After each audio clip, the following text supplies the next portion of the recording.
Hey. Today, I'll be continuing the discussion on determining sample size.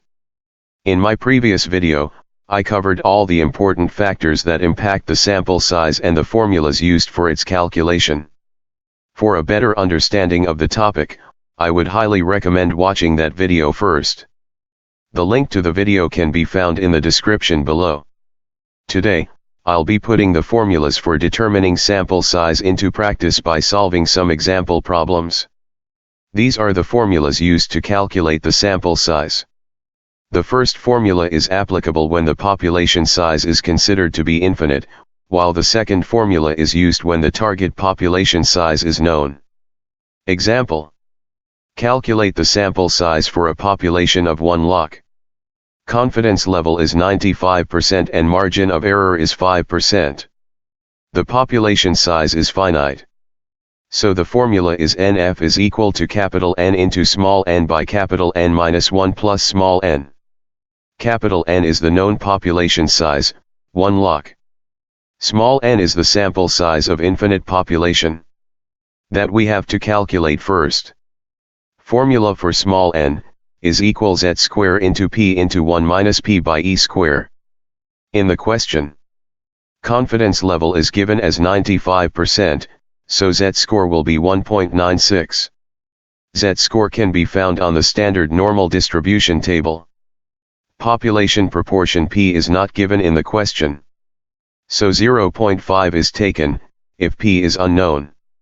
Margin of error e is given as 5, which is 0.05. On applying all the values in the formula, we will get the sample size n as 384.16. Using the value of small n, we have to calculate the sample size for 1 lakh population. On substituting the capital N and small n value, we will get the NF value as 382.69. That is approximately 383. So, 383 samples are required from a population of 1 lakh.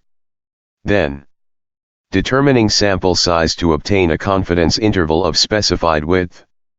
Determining sample size to obtain a confidence interval of specified width involves calculating the number of participants needed in a study to ensure that the estimated value of a population parameter falls within a specified range, the confidence interval, with a certain level of confidence. The width of the confidence interval is determined by the level of precision desired, and the sample size calculation is based on the desired confidence level and the variability of the population. Example: in a clinical study, a researcher wants to determine the proportion of patients who have a certain condition.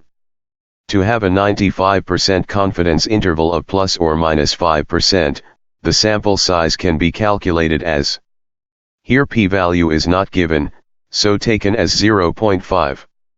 Confidence level is 95%, so z-score will be 1.96.